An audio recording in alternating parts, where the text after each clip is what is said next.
Hello, Airgunners. Welcome to the Airgun Geeks Podcast. We're excited to have everyone, but we got to get business done first. We want to give a large shout out to Donnie FL when silence is priority. Yep. Definitely needed in the iguana business and all of your airgun needs. Make sure you check them out at DonnieFL.com. And we also have Predator, which is, of course, famous for the JSB pellets that they've brought to the world and get us really, really accurate, high quality ammunition. And we've got high pressure pneumatics as well. Go visit Tom at his brick and mortar shop up in Michigan, and you're going to get a level of attention and care at his facility that you're not going to find at most places. And like I say, brick and mortar, real good airgun stores are to be cherished and supported. So make sure you get out there and give him some love. Most definitely. And also check out Palm Beach Airguns. For all you Florida people, we're the only retail-facing airgun store in Florida. We do ship all over the country. And check us out. We also handle all sorts of stuff, including Donnie FL. Yep. And another brick and mortar to be supported as well. Most definitely. Great place to go. Yep. Bill, how you been? I have been fantastic, Pat. It's been a little wet around here in California and cool. The green has happened. Green has taken over, which is way ahead of schedule. We usually don't get green this early in the year, but it's here and it doesn't suck. It looks really pretty around here.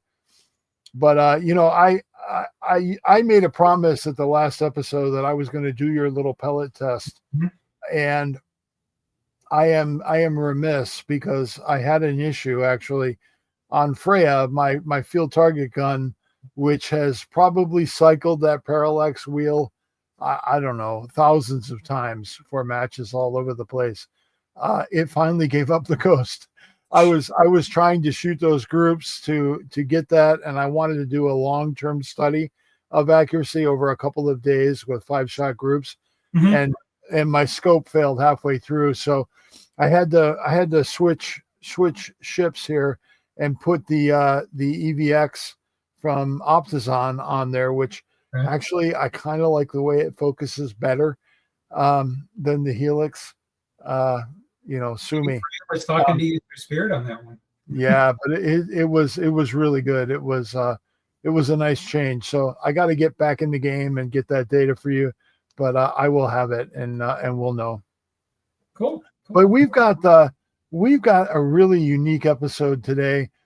We've got two guys from the airgun world that are absolute legends, and the first one is Chris the Turek, and here's an image from the interwebs about that guy, and I gave him the name Chris the Turek because I thought that it was best described him. He's a great shooter. He's had some really killer long distance footage on his channel, and if you want to check out his channel, this QR code right up here in the corner will literally take you right to his YouTube channel. And we've got another guy too queued up here, and it is of course PJ Clarke, Officer Clarke, the Wisconsin airgunner. He's with us, and of course he's always rocking the high and tight crew top haircut, and Pat, he was a dyed-in-the-wool officer up there in Wisconsin for a long time, and in fact trained a lot of our future law enforcement people. So we've got a really special story when we bring these guys in to talk about that. We need to find out if it's true or not. We do. So are we ready to bring them in yet, Pat? Oh, I'm more than ready. Okay. Well, let's do it. There we go. I think we so both. How did they find out about that time I pulled you over when you were driving that tank through Chicago? I thought we promised never to bring that up. Well, boys, we're so glad to have you here because we actually stumbled across an exclusive audio recording.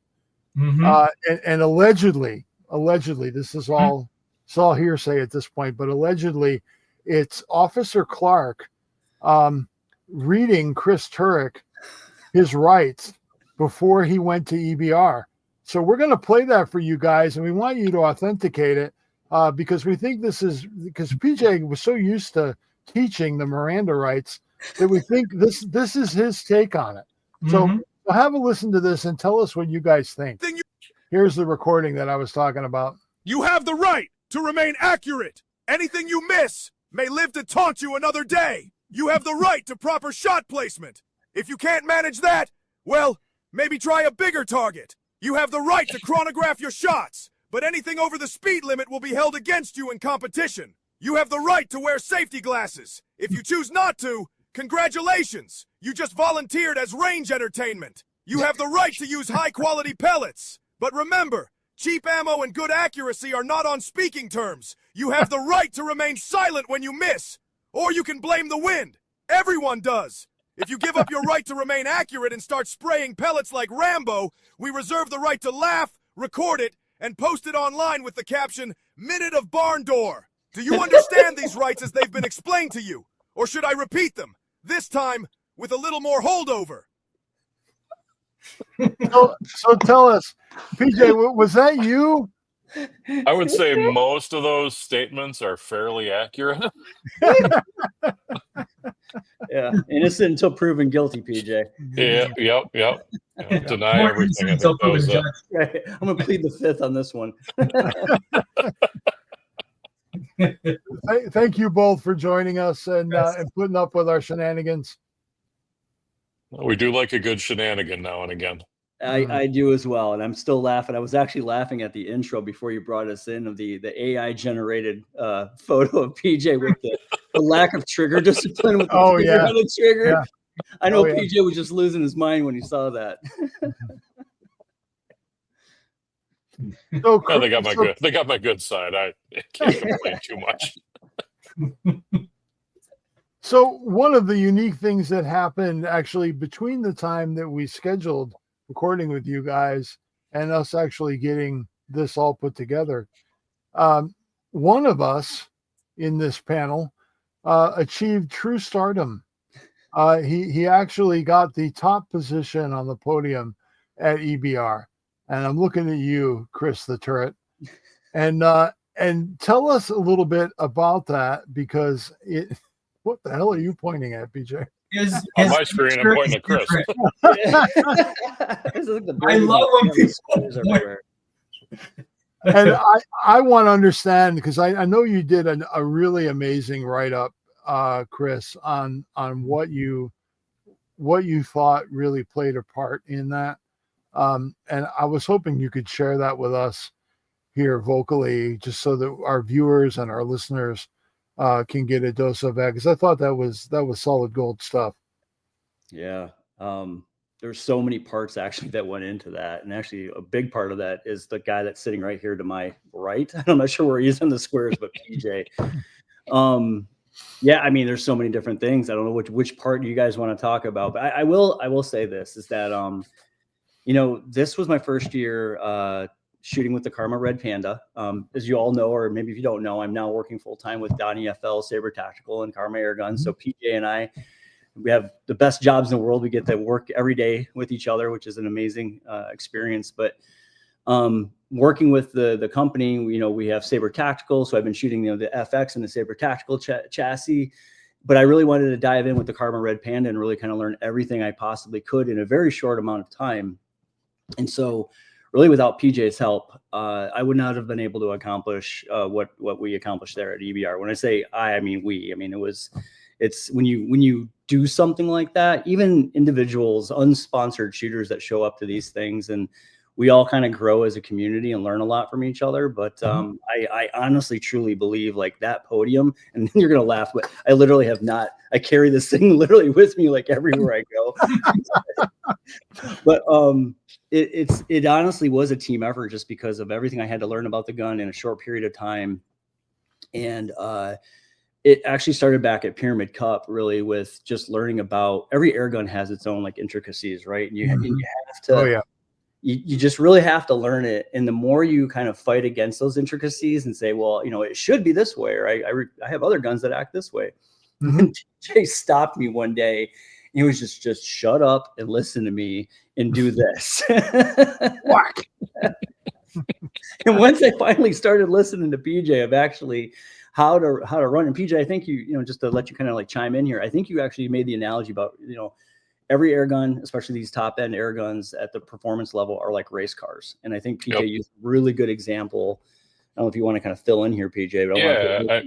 But I'm not like a huge fan of the sport, but I understand the technicalities from it, and I know some people who have done that. You know, if you watch, I don't care if you're watching a Formula race or Indy 500, NASCAR, whatever, right? All those cars have tires and they have fuel tanks. They are not putting new tires on every single time they stop, and they are not filling that tank all the way up every time they come into the pit, because they've taken the time to figure out, on this track at this temperature with these conditions, this car will run X laps with these tires and give us the best traction package we can get. And here's when we're going to replace them. Mm-hmm. And if we do that right for this many laps, we need this much. We can put this much fuel in, but we need this much fuel in. Mm-hmm. And if we put this much fuel in now, we are carrying more weight than we need to, which is more or less wear on the tires. It like throws this whole thing off. Mm-hmm. When you start talking about, you know, how are the people who are like in Chris's spot where they win a major competition, like how are they doing things differently than maybe somebody who's at their first competition? Look, how much time do you spend with your rifle? And have you taken the time to figure out that probably your top level of precision is when the tank air pressure is between, I'm just going to throw out some numbers, 4,000 and 3,200 PSI, right? Maybe if you took the time to experience, yes, it's regulated. Yes, a regulator should always allow, but you're talking about a mechanical device that has a bunch of cupped washers that are formed into a spring. And they're working against pressure dropping on one side and pressure pushing it on the other side. Right. But no matter what you do to that regulator, as this pressure changes, that mechanical device can't adjust in any way. So on some guns, you might have a really narrow band where you could run a shot string that's, you know, half of single like, you know, 4 or 3 or, you know, something really incredible. But if you say, well, if I fill it to 4,500 because that's what I can, and I shoot it down to where the reg is at, you know, 2,100, you know, I can get a whole card shot in that many shots. So that was a condensed version of what me told me. And so basically in this race car analogy, I'm just Ricky Bobby over here. What do I do with my hands? You know what I mean? It's like, I'm on fire. I'm on fire. I'm on fire. So like literally I have a team behind me, like PJ and just like Izzy did some regulator work on my air gun. I know Val and Thane dropping some really massive like nuggets of information about proper ammo selection. And so just putting all of those things together.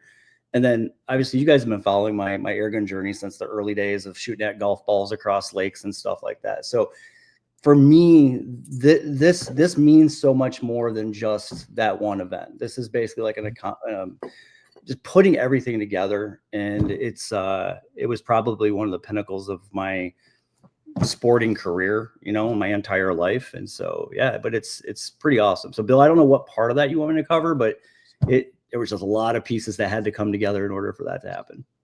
Well, I know you, in the write-up that I read, you talked a lot about your mental preparation and how that shifted over time. And were you shooting the Red Panda at the PA Cup? I was, yep. So I shot my FX King and Saber Tactical Chassis at RMAC, and I shot my best Benchrest score of my career at that event, and I had kind of fell really below on that second card, did not make the finals. And then at Pyramid Cup, I shot a 233. Basically, I just kept stepping up my personal bests across the year. And then again, the second card just slipped. So in both of those events, I actually won top spot in my relay, both those cards. And then just totally, it wasn't like a horrible card, but you can't win these competitions if you actually, one of two things have to happen. You have to just be absolutely out of your mind, all three of those cards, just blowing everybody away, or you kind of back your way into the finals and you just shoot out of your mind on the finals card. And what I loved about what happened at EBR was I figured out mentally how to piece all those things together, because really the equipment management that I've been putting into place has all been kind of correct, but I just didn't do it all at the same time. And so I think that was the difference, was like PJ said, like, when do I refill my air gun? And I've actually just made it a habit now. Every time I do a magazine change, I do a full fill. And so when PJ gave me that tip, that was a huge tip. I'm sorting my ammo a certain way now. But also mentally, it's, you literally do not, like, if you just center punch that first one, you get a 10 on your first shot, totally forget about it. Just like if you drop a 6, your first shot, you just don't even think about it. Like, you have to treat every single shot like that shot matters the most. Like, I think you've just hit on what is the key to any sport performance. When you want to reach that level of performance, you have to isolate and compartmentalize each one of those shots, good or bad. Right. You've got to put it aside and then repeat the process. And I think that was really what I wanted to get into on your EBR performance, because I thought that was a really special thing you shared in that write-up, was that element. And that goes across all sports. It doesn't matter whether it's track and field or football or auto racing or anything. It's compartmentalizing and always seeking that excellence the next time, and don't let your mind get wrapped up in it. Pat, I'm looking at you. He's one of the fastest shooters I've ever seen. How he doesn't dominate every speed shooting event astonishes me to no end. But I think we've got a lesson here from Chris on how to get on that podium, and I think we're all going to be better shooters for it. So thank you for sharing that. Absolutely. Now, what's next for Chris? Are you going to pursue another Benchrest championship again? You bet, man. Yeah. I came back. As a matter of fact, I almost wanted to fly from EBR. I was in just such a high. I was talking to Donnie about this. I actually wanted to fly from EBR to CMAC. So Mike, Masshole Mike, they running the CMAC Benchrest competition was like the next day after EBR, and I really wanted to go to that and just continue it. But unfortunately, I think we have a pretty long span to wait until we've got RMAC, I think would be next. But one cool thing that we have here in Michigan is Tom from High Pressure Pneumatics. They run local matches, and I cannot wait for Tom to start actually doing those over at High Pressure Pneumatics, which is like an hour away from my house. And so we talked about that in another podcast about how important those local matches really are in preparation for these national competitions. Right. And in case anybody's looking for Chris, if you didn't get the QR code at the beginning, scrolling across the bottom of the screen right now is the link to Chris's Up North Airgunner YouTube channel. Do spend some time, and you will get some quality content and some laughs on that guy's YouTube channel. And of course, Mr. Clarke can't be skipped here, because he's got a killer YouTube channel as well, even though he's technically not in Wisconsin anymore. It's still killer. I still know where it is. Yeah. Yeah, there's that going on too. Yeah. I think he's still got a Wisconsin heart. Yeah. All right. So one of the things that we originally talked about having on this podcast was, the age-old question, do we mod? Do we not mod? I know I've probably voided more warranties than most people have had in their lifetime. I'm the worst. I'm going to open that box and I'm immediately tinkering with whatever it is that was in that box. but that's me. That's who I am. I'm not going to send that back to the manufacturer and say, hey, this doesn't work anymore. And they're going to look at it and say, yeah, you idiot, because you took it all apart in a dirty garage. But you guys have a unique perspective on this now, working for what has arguably become, in a very short period of time, one of the elite brands of air guns competitively. What's your take on this? How do you guys see the mod, not mod thing from a airgun manufacturer's perspective? I'd like to start because I'm not sure where PJ sits on this one, but I do know that I probably owe PJ an apology or apologies for how many times I've modified. I have unwarranted so much stuff in my time. And before I worked full time for Donnie FL Saber Tactical and Karma Air Guns, I was sponsored by them. And as a sponsored shooter, often you get prototypes and gear to test and to highlight. And I do have a very bad habit, and I apologize to all my sponsors who have ever sent me something. My first thing is I tend to tinker with stuff. I like to take things apart. I am not a formally trained technical person, but I like to pull things apart, see how it works. Sometimes I don't put them back together correctly. But I am definitely on the mod side, and I will give you a reason why I'm on the mod side. Is I think airgun manufacturers this is true of all airgun manufacturers, they have to kind of design their equipment or their air guns to meet kind of like, I don't want to say like a one size fits all, but like a medium of that, where it has to kind of fit to, have a long lasting lifespan. It will make sure it can operate under a lot of conditions. I like seeing where the equipment can go just mechanically. How high power it can be pushed. I love shooting slugs, pellets. PJ loves pellets. I love slugs. And this is like this yin and yang of we're best friends, by the way, and we work together. And so we have this interesting relationships, as he loves the backyard pest control, and I love shooting things from, hundreds and maybe thousands of yards away. And I think for me, I like modding those air guns just to see how far I can push them. But unfortunately, if you've bought that air gun, I would highly recommend you don't do that often, because if you do, or you better be ready to basically pay for the repairs yourself. Because I think now that I'm actually sitting on the other side of the equation now, working for an airgun manufacturer, I can see now what PJ has been trying to explain to me for years about why sometimes it's not a good idea to do those things. So, but I'm on a mod side. So PJ, what's your take on this topic? I'm happy for people to be on the mod side. I mean, if that's where you are, like, that's super cool. I just, because of my role within the company, doing a lot of support work, I think people need to take a moment and really read and understand what their warranty says.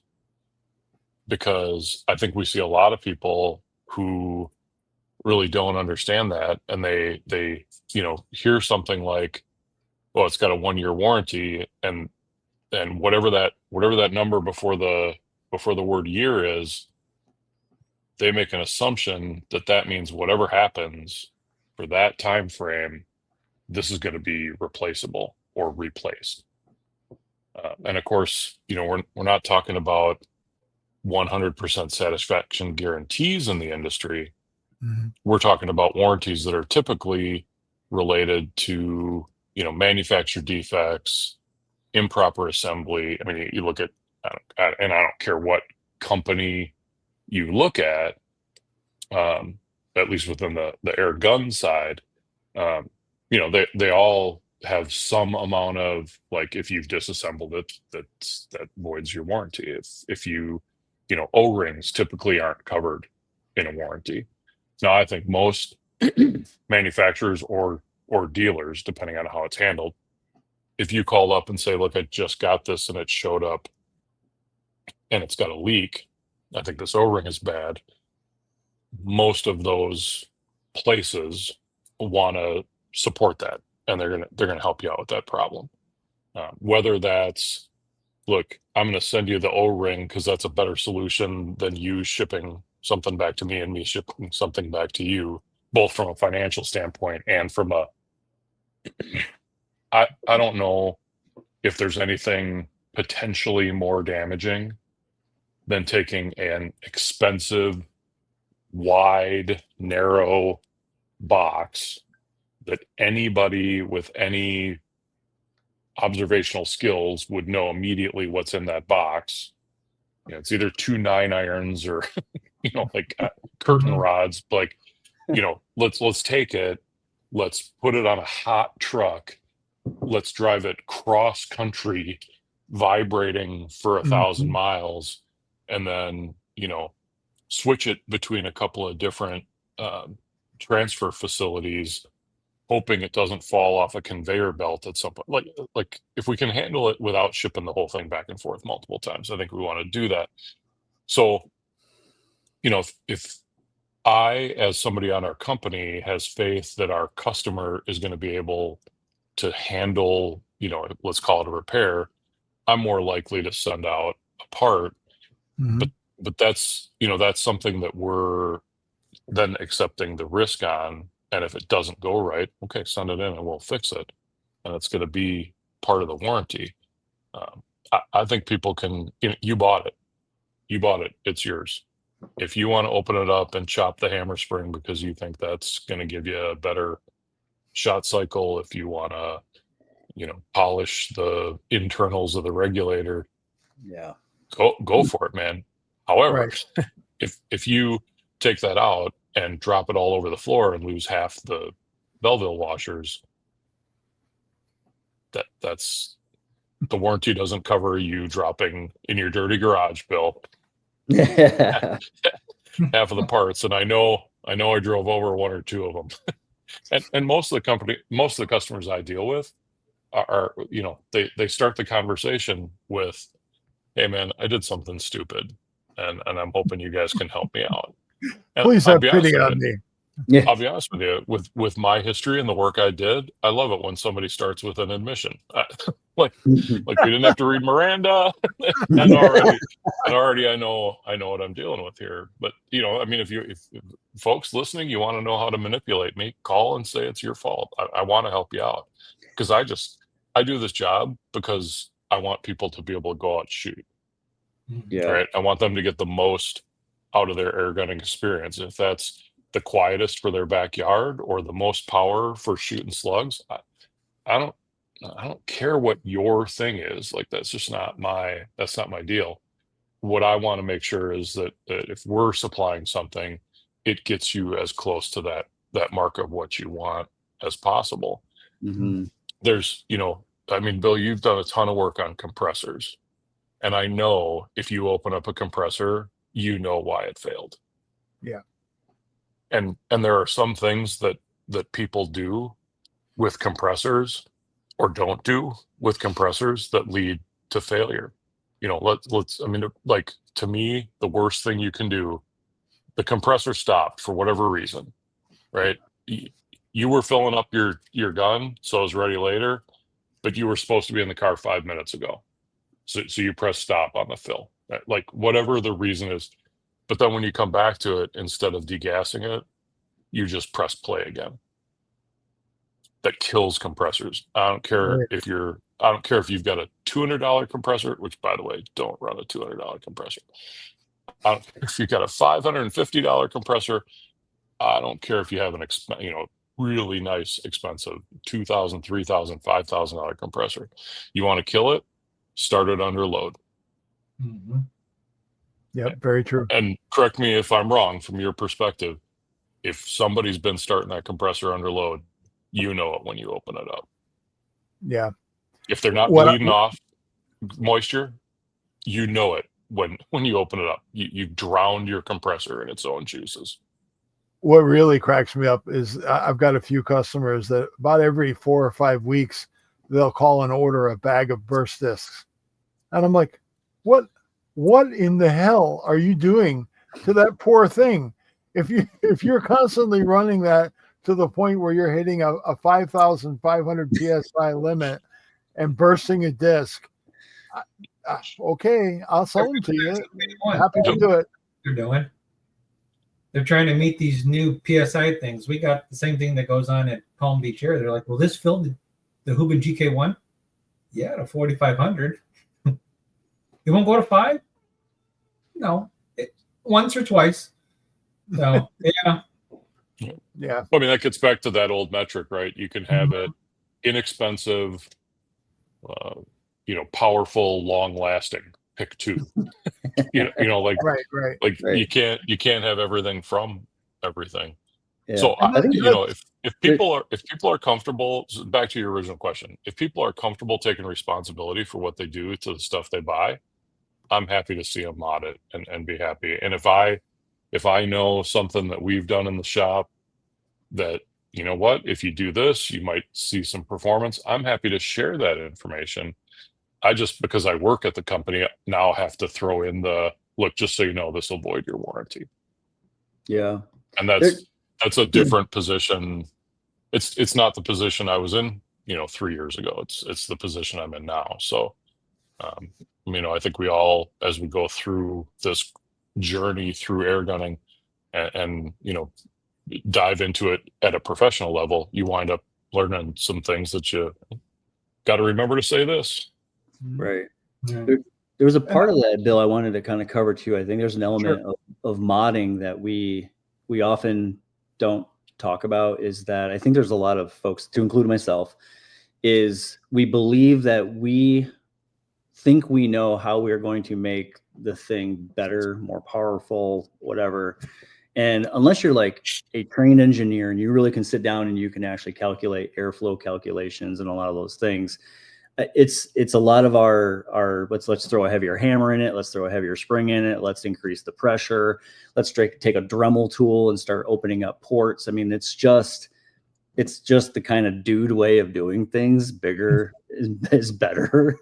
And now that I've been in this long enough, and there's actually things about the Karma Red Panda that I'm discovering just in my discovery journey of that when I first look at it, I'm like, why is it like that? And PJ and I talk a lot about like single variable testing, just as we kind of geek out every day. Mhm. And what I've learned is sometimes worry about like if it's performing like at that level. Sometimes if you try to maybe tweak it a little bit or open it up a little bit more, make it a little bit more powerful, sometimes or a lot of times you actually take about 5 steps back from where you are trying to go, right? And now, but there are air guns that I have used in the past where they designed the air gun to meet the kind of needs of like the middle of the market. And if I'm shooting, if I'm trying to shoot, let's say turn a 22 cal slug gun until it's like 100 FPE, you're probably going to need to do some things to that air gun in order to get it there. Because most companies aren't selling 100 FPE 22 cal air gun right out of the box. So yeah, there's things you're going to do, but a lot of the things that we do to these guns, like PJ said, like you can either have it like last long, be super powerful. And it's like, if the thing is like, it's going to be super powerful, but maybe a very short period of time, right? You might get a couple trigger pulls out of that. And I think I've learned that lesson. And now that the science behind this, I think a lot of times like, oh, I'm going to make it better. Trust me, I don't care what airgun or most airgun manufacturers that I've worked with in the past, the folks that design these things, they have looked at the full spectrum of what that valve probably could do. So it's not like you're doing something that the inventor or the manufacturer has not tested, but there's a reason why they delivered that gun the way they did, because maybe, yeah, you can get that gun to go that high power, but it might last you maybe a couple hundred shots. And so I think that's an important thing to do, is just to know if you mod something, especially if you're trying to push it really hard, and if it just breaks, it's probably you're working outside the tolerances of what it was meant to do. Yeah. And I think we see that mirrored in the firearms world too. I mean, if you've got a really hot round, So yeah, like let's take 220 Swift, right. That's probably the most top heavy round in the firearm world in terms of its consumption of barrels. Right. You're only going to get one of those guns shooting great for about maybe 200 shots tops. And then it's going to erode the throat of that barrel, and you're going to start over. You're going to put a new barrel on. You're going to find out, how bad that is, and then maybe put another barrel on. And you're always going to be chasing that because of the way that's constantly hammering that assembly. But you could have a 30-30 that your grandfather shot deer with that probably still shoots just as great today. And I think there's a parallel with that in the airgun industry, in that, there are guns that are designed to just be good guns out of the box. They're accurate. They're great backyard guns. They're quiet. They're not super trick in terms of their ability to be adjusted or tweaked or whatever. You don't have an adjustable regulator. You have a regulator. You might have a hammer spring adjustment that you can get at from the outside, but they're still not bad guns. I think a lot of people look at that and say, well, I want maximum adjustability. And I think we need the quote from Spider-Man, with great adjustability comes great responsibility, because you can get yourself out in the weeds so bad that you need to call some guy like Pat to say, Pat, will you fix my gun for me? Because I have sinned, and now it's really bad. So I think, think about most guns that have trigger adjustment. I mean, you look at a trigger adjustment, you can take that from a, I think what do they use the term in the firearms industry? A lawyer trigger or something like that. Like, it's not going to go off accidentally. You have to be pretty deliberate about pulling the trigger. I mean, in a lot of cases, you can take it from that and put it in a really good hunting spot. Really, like, this is good for walking around in the woods. It's not gonna, and then you can sometimes then go further and like, wow, this would be a great competition trigger. But you could probably also go too far the other way and turn it into a trigger that now the gun won't actually cock. And you can turn it to the other way where, it will cock, but when the side lever touches the body of the air gun, that's enough vibration to set it off. And you get, I mean, I wouldn't even call that an unintended discharge. That was and next thing you were at least negligent in the way you did it. Right. So, so there's, like, if you want to make a gun that's marketable, customers want an adjustable trigger, and they want to know how to adjust it. There is a part on both sides of that adjustment equation, though, that you can go too far with it, and at best you get it to a point where you've made your gun not functional, and you're gonna have to retrace your steps to get it back to somewhere it works. At worst, you put it into a situation where it's dangerous. And then off to the side, you could adjust it and, like, get it to where you can't bring it back into the fold. That's just not a warranty issue.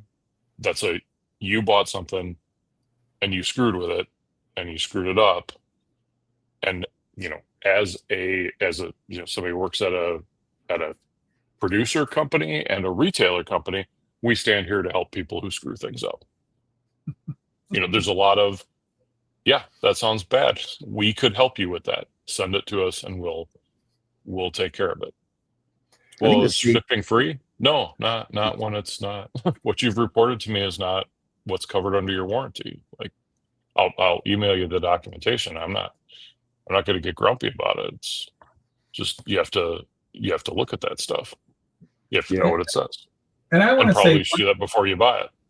One part of why you want to buy, let's say, a Karma gun, is the reputation, the quality, and when you get it. You pull it out of the box, you don't have to do anything. I won that competition, not doing anything with a gun. Nothing. We're buying an FX or a Raw. I could pull this out of the box and just go shoot. If I want to tweak a little bit, there's a room, and that's where the customer support comes in, like you guys. And then there's the four of us. We're nuts. We go all over the place. Doesn't matter. Like when I got my first Impact, what was M2, I took the whole thing apart because I wanted to know how it worked. Then I put it back together correctly. But that was the key thing. I don't ever recommend that, but the warranty support for FX was great. Karma I hear about Karma warranty support all the time. And they'll come in and they're all the people comparing because they see, oh, Chris Turek won EBR.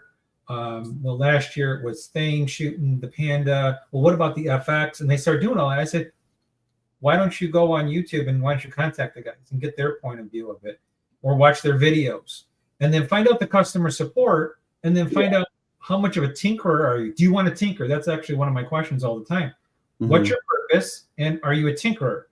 Well, I'm a tinkerer. Well, if you want to tinker, go get an FX, because you can tinker your way into a major problem. Now, be aware of that. Hence, speaking of triggers, PJ, the new trigger on the M4, if you don't know what you're doing, you are middle of the ocean. And no matter what you do, I've been down that road figuring it out myself. But I think that's a big part, because talking to the different guys like at the PA Cup who have the Panda, they just grab it, they lubed it up, did their little cleaning, and they just shot. You know, they put stickers on it, they made it look good, they did all this fun stuff, and they tried to learn the secret sauce on what ammo, all this stuff, but they didn't touch the inside. Because I always said the gun is 50% and 25% is you, and then 25% is luck. Sometimes it's a little more on the luck side, but I think that's a big part. I mean, that's why I buy certain guns, because I don't have to worry about it. I just grab it and I go, and it does its job. So PJ, I got a question for you. When somebody calls you and is ready to divulge their problem, do you ever ask them, do you know why I pulled you over? I might start adding that. I've never. That'd be good. It would have to be like on a follow-up call. Yeah. Do you know why I'm calling you? We got to talk about this. There's a couple things here. Trying to coax that admission. Yeah. Also like my former jobs, a lot of times when you get the physical evidence in the shop, you can see exactly what's going on. Bingo. Mm-hmm. When you pull the cylinder off and there's a half inch of standing water, something's going on. Like there's, but that's like this is, we build these rifles, we bring them in, we do the QC work on them. Not everything goes perfectly. The warranty is there to make sure that if we miss something, we take care of it. I don't deal with a rifle that has a warranty problem every single day. Our QC problem, or our QC process, is good enough that I don't do that every single day. Mm-hmm. But when a customer calls and says, look, my rifle arrived and it's this, and I say, that's not how it should be. I'm sorry that it got, from us to the dealer, and we wear different hats, right? Like I work for Karma Airguns and I work for Donnie FL. So, from a corporate standpoint, these are different entities, and, guns go from here to here and then are retailed out. So I look at guns, and my team looks at guns that goes to dealers, up to high pressure to Tom, or down to, Palm Beach Airguns. We have a process that we go through when a gun goes to a dealer. We assume the dealer has a process before it goes out to the customer. When we do something with Donnie FL, we do our Donnie FL thing, and then it goes out to the customer. But it's entirely possible for something to slide through and the customer has a problem. That's what the warranty is for, to take care of that immediately, because they just bought something. They put a bunch of money on it. And again, at our core, I mean, even going back to why did Donnie start making moderators? He wanted the shooting experience to be better. At first it was, he wanted to be able to shoot in his backyard without the police showing up, because, it sounds like somebody's shooting at birds out of the back window. And then he wanted to do that for other people. And, that's where the whole business, the origin story's out there. It's all about trying to make the shooting experience better for people. So, I don't you take something home and you think you can make it better, and it works or it doesn't work. If it works, I want to know about it because maybe I want to try it. If it doesn't work, I want to try and get you back up and running. Mm-hmm. I think as an industry, what we hope is, and where I start the reading of every email is, I'm talking to good people who are honest. And if it turns out they're not, typically when it shows up in the shop, you see something pretty obvious that, like, yeah, okay. And it may not, it doesn't even have to be dishonesty. It just has to be, there's something you're going, I mean, you send an email to somebody and say, so what compressor are you working with? Mm-hmm. And they reply, why? It's just what company. I'm just curious. Yeah. Quick Google search. I will just say this: if anybody is listening to this and you're thinking about getting into pre-charged pneumatic air guns, and you're like, I got to get a compressor. If your compressor costs under, I'll just say $10,000, but the company that's selling it advertises that you can fill scuba tanks for underwater breathing, do not buy it, because you're dealing with a company that is advertising something that could cause a fatality. And if they're willing to do that, how much other safety precaution, whatever you want to say it, are they doing with their products? The certifications to actually pump breathing air for scuba diving are very tight standards. Mhm. So if you're buying a compressor over the internet and in their little scroll of pictures, as you look at their Amazon listing or Lowe's, I saw a compressor on Lowe's the other day, and it's like, and you can have happy diving time, and there's a picture of a dude, like face to face with a lionfish or something. And, supposedly this $210 compressor filled his scuba tanks. Like, yeah, no, that's the kind of compressor that puts half an inch of water into your tank. And you will not get really good shot strings if you've got that much water going into your gun. And And that's a big thing. not even just water, because if you remember, PJ, I did a video on air quality on Mhm. the output of compressors, and my findings there were just astonishing. I think a lot of us at one point had a Young Hang compressor, and Mhm. because they were cheap, they were available, and you could get your 5-gallon bucket full of water and make it work. Mhm. But when you put the oil in that they tell you to put in there, which is a hydraulic oil, which is not really meant for lubrication, you actually create a combustion chamber with that compressor. As it approaches that 4,000 psi area, it actually starts to combust because it's dieseling the oil that's blowing by the system into the rings, and then you get carbon monoxide in the airstream. And I had people that would just get me in the comments and put me up on the ropes and be like, well, I want to use my Young Hang compressor for diving. I'm like, dude, I'm telling you right now, do not ever do that, because that could be life limiting decisions for you. The companies that make the Bowers of the world, the Colibris, that make serious diving compressors, understand that and know what it takes to get that. And I actually did a lot of my test work with diving certification companies to analyze those air samples, and it was just crazy what I saw. I'll tell you the other thing that I see on the inside of guns, in you talk about compression, we start seeing what is essentially a gray, it's thinner than a powder, but it's clearly the byproduct of compression.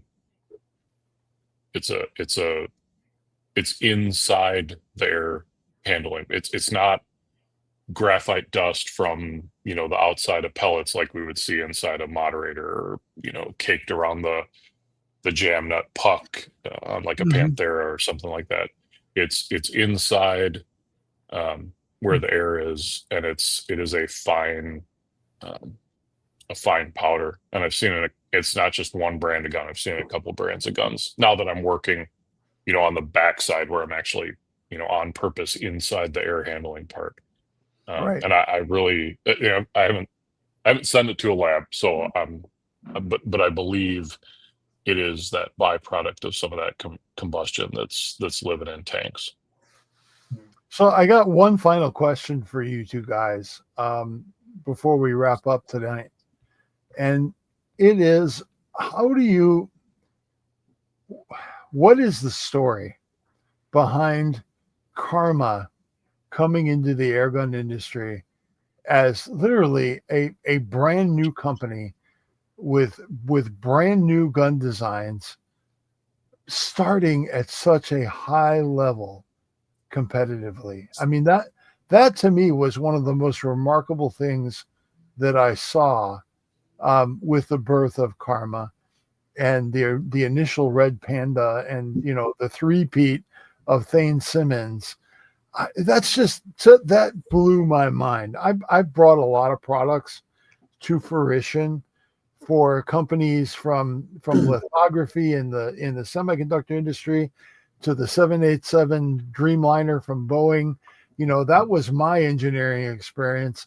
How in the world did Karma swing once and literally drive that ball right out of the park? What is the answer there?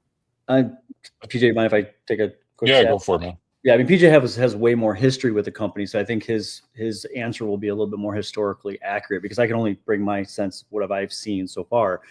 And I will tell you, I will start off my answer with this: is that shooting for Team Saber Tactical is that we can shoot any air gun we want as long as it's going to win competitions, and we're basically using Saber Tactical accessories with our air guns. And when I chose to shoot Karma this go around for this season, or the second half of this season, was two reasons. Is one, I did want to learn the system, because if I'm going to be doing marketing and promotions and working with PJ to support our products, I need to know about that product, and I need to know about that product being used in the most stressful situation, which is airgun competition. So that was the first big reason. The second big reason was I wouldn't have done that if I did not know that that gun was capable of doing the things that it can do, and it didn't take a whole bunch of secret sauce or backroom modifications that was going on at the company. I mean, I have seen people that have never shot competition before roll up and shoot a 230 with that gun, just pulling it straight out of the box. And I'm gonna be completely honest, and PJ can attest to this. I shot 0 practice cards, 0. I literally shot at Pyramid Cup and then at EBR, but I spent a lot of time on the process of what it takes to actually, like, equipment management of actually filling and ammo sorting and things like that. But literally, that is an off-the-shelf gun. Well, other than the gold charging handle, I forgot, PJ. We changed the gold charging handle. That's what it was. So that was that. That was that gold charging handle. Because bling matters. Yeah, the bling matters. Right. Yeah, But it's a huge part of it. I wanted to prove the point that you could take that gun literally right off the shelf and do what I did. And I've seen a lot. It wasn't just me. I've seen other shooters do it as well.